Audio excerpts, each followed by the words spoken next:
The basic construct in my model on the courageous follower is that followers don't serve leaders, which is a somewhat provocative statement.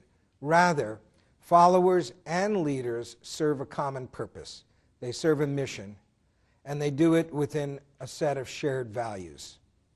And the reason it's so important, I believe, to frame it this way is it starts to reduce the distorting effects of conceiving leadership and followership as hierarchical.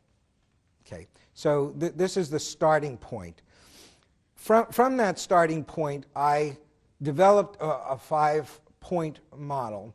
And these are really buckets of behavior. So to test them out, you really need to disaggregate the different buckets, if you will. There's the courage to assume responsibility.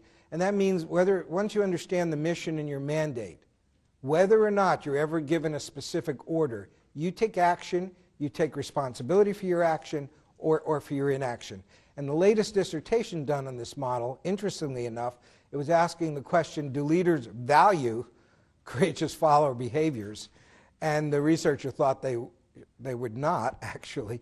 But she found they did, but what interested her most was she found that this behavior was valued more than all the others combined.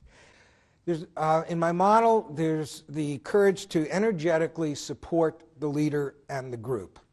And as I revealed to you, what drove me to this field was my concern with the abuse of power by leaders and how could followers mitigate that abuse. Once I started to teach the subject, conduct workshops on it, I became painfully aware at how much cynicism there is in so many organizations about its leadership. And I found this very unacceptable, and I found that I actually had to emphasize more than I thought I would need to, that you have to recognize the burdens of leadership and how do you support leaders. And incidentally, by doing that, you create a relationship of sufficient trust that then allows the next set of courageous follower behaviors to exist, which is the courage to constructively question or challenge counterproductive policies or behaviors. And again, in Phil's work, we would talk about this as voice. Okay?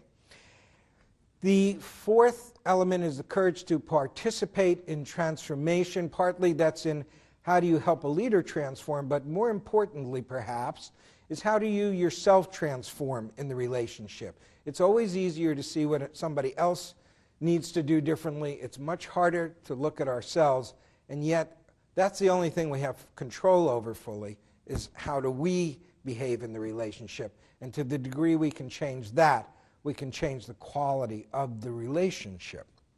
And the last piece originally, in my original work, was in the first edition of the book, was called The Courage to Leave.